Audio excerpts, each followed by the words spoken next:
ভোটকে নিজের নিয়ন্ত্রণে রাখার যে প্রবণতা, যে প্রতিযোগিতা, এই জায়গা থেকে আসলে কেউ বের হতে চায় না। আমাদের ভেতরে প্রত্যেকের মধ্যেই একটা ছোট ছোট স্বৈরাচার বসবাস করে, যেভাবে পেরেছে ভোট কেটেছে, কেন্দ্র দখল করেছে এবং ভোট কেন্দ্র নিজের পছন্দের প্রার্থীকে বিজয়ী করেছে। কালকে অথবা পরশুর মধ্যেই নির্বাচনের তাফসিল ঘোষণা করা হবে, প্রত্যাশা করা হচ্ছে। সব কিছু ঠিক যদি থাকে তাহলে ফেব্রুয়ারিতে নির্বাচন, হাতে মাত্র 2 মাস বা 3 মাসে খুবই চেয়ে কম সময় আছে। এই সময় আপনার কাছে কি মনে হচ্ছে নির্বাচনের জন্য যে উৎসবের ভোট আমরা প্রত্যাশা করছি, তার জন্য মাঠটা আসলে কতটা প্রস্তুত? ধন্যবাদ আপনাকে, ধন্যবাদ দর্শক শ্রোতাদেরকে। আমাদের দেশে ভোট আসলে এটি একটা সার্বজনীন উৎসব। ধর্মীয় যে কোনো আয়োজনের থেকে নির্বাচনটা আরও ব্যাপক মাত্রায় একেবারে কেন্দ্র থেকে প্রান্ত পর্যন্ত মানুষকে উদ্বেলিত করত। এবং আমরা একসময় দেখেছি ভোটের জন্য শ্বশুর বাড়ির থেকে মেয়েরা বাবার বাড়িতে আসছে, সারা রাত ধরে চা বানানো হচ্ছে, মুড়ি ভাজা হচ্ছে, এবং সেই যে একটা উৎসবের জায়গাটা, সেই উৎসবের জায়গাটা পরবর্তীকালে হারিয়ে গেছে। তার প্রধানতম কারণ হচ্ছে বাংলাদেশের পলিটিক্সে রেজিম চেঞ্জ হয়, ভাষ্য বদল হয়, কিন্তু ভোটকে নিজের নিয়ন্ত্রণে রাখার যে প্রবণতা, যে প্রতিযোগিতা, এই জায়গা থেকে আসলে কেউ বের হতে চায় না। আপনার স্ক্রিনের সামনে এসে যত ধরনের কথাই বলুক না কেন, মাঠে গেলে তারা যে প্র্যাকটিসগুলো করে, এর ভেতর থেকে বোঝা যায় যে আমাদের ভেতরে প্রত্যেকের মধ্যেই একটা ছোট ছোট স্বৈরাচার বসবাস করে। আমরা ভোটের অধিকার প্রতিষ্ঠার জন্য দীর্ঘ লড়াই করেছি। 90 সালে এরশাদের পতনের পর আমাদের যে স্বপ্ন ছিল যে আমাদের একটা গণতান্ত্রিক শাসনের দিকে আমরা যেতে পারবো, সেটি বারবার হোঁচট খেয়েছে। আমরা যখন স্ক্রিনের সামনে বসি অথবা আমার হাতে যখন কলম থাকে, তখন আমি আমার মতো করে ইতিহাস লিখতে পারি। কাউকে আমি স্বৈরাচার, কাউকে ফ্যাসিস্ট, কাউকে ফ্যাসিস্টের সহযোগী, নানা ধরনের রং এবং বর্ণে আমি রঞ্জিত করতে পারি। কিন্তু বাস্তবতা হচ্ছে যে এই যে অভিযোগ থেকে আমরা কেউই এই অভিযোগ থেকে মুক্ত নই।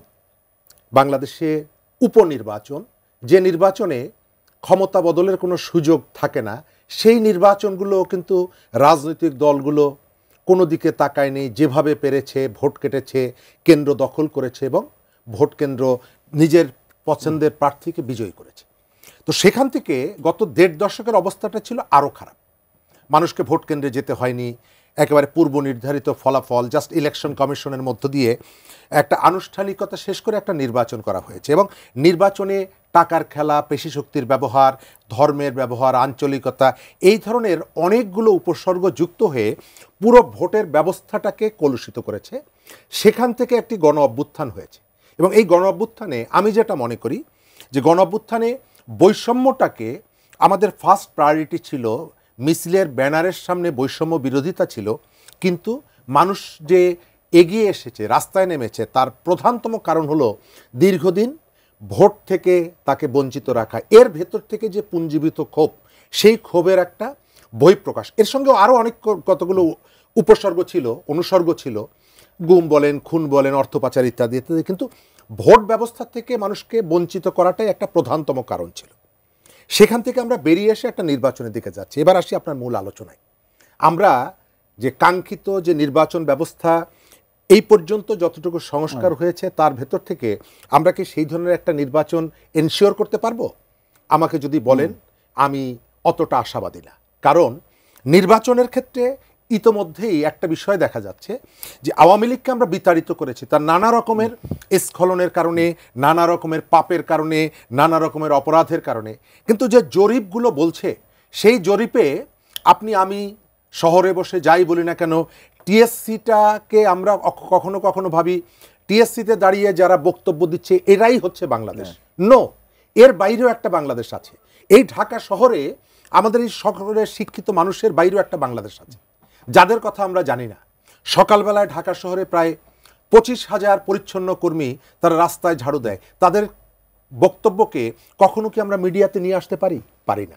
এখানে এই ধরনের যারা একেবারে মার্জিনাল যারা আছেন, তাদের ওপিনিয়নটা কি কখনো আসে না। সুতরাং আমরা কখনোই তাদের মতামতটাকে ওন করে না। আমরা ওন করি কাদের মতামত?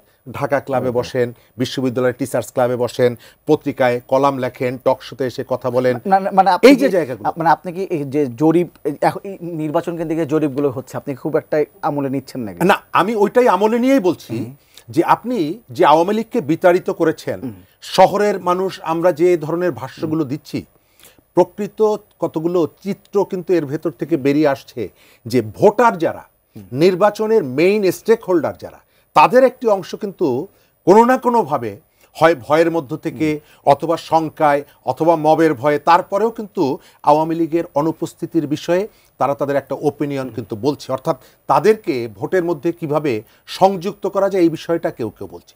এই ধরনের একটা পরিস্থিতির ভেতর থেকে আপনি নির্বাচনের দিকে যাচ্ছেন। সেই নির্বাচনটা আপনি চ্যালেঞ্জগুলো কি কি?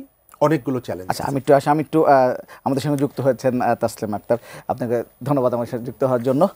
আচ্ছা, আমি চ্যালেঞ্জগুলো নিয়ে আসছি আপনার কাছে। আমি একটু যেহেতু একজন প্রার্থীকে পেয়েছি, একটু আমি জানতে চাই যে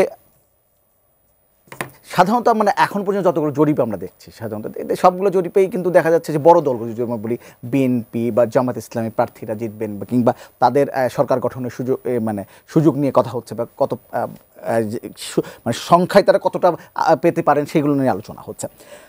আপনারা যারা নির্বাচন করছেন, যারা বড় দলের সঙ্গে নেই, তারা আসলে একটি নির্বাচনে যে বড় দলগুলোর সমর্থন ছাড়া নির্বাচনে জিতবেন, মানে এই আস্থাটা বা সাহসটা আপনি কোথায় পাচ্ছেন? কেন মনে হচ্ছে যে জনগণ ওই বড় দলের প্রার্থীকে ভোট না দিয়ে আপনাদেরকে ভোট দেবে?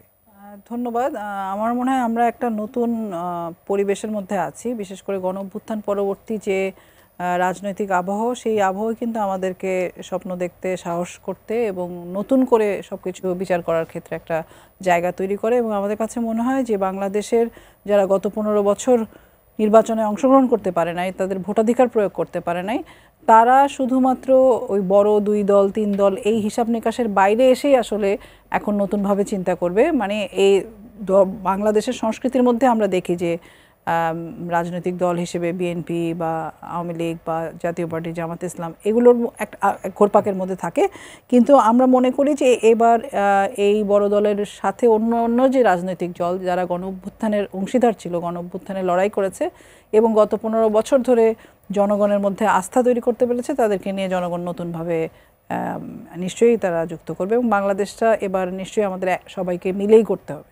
এখন পর্যন্ত আমরা যে হিসাব করছি বা আমরা ভোটের যে হিসাব নিয়ে আলোচনা করি, সেটা তো মোটামুটি 17 বছর আগের যে ভোটের একটা ট্র্যাডিশন, যেভাবে সংখ্যাটা সেই হিসাবে আমরা আলোচনা করি। আপনার কি মনে হয় যে 17 বছরের ভোটের যে প্যাটার্নটা, সেটা পরিবর্তন হয়েছে?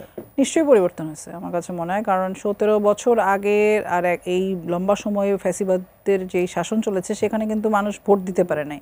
ফলে সেই ভোটের হিসাব 17 বছর আগে কি এবং এখন কি, সেই হিসাবটা কিন্তু একই সাথে হয়তো আমরা করতে পারবো না।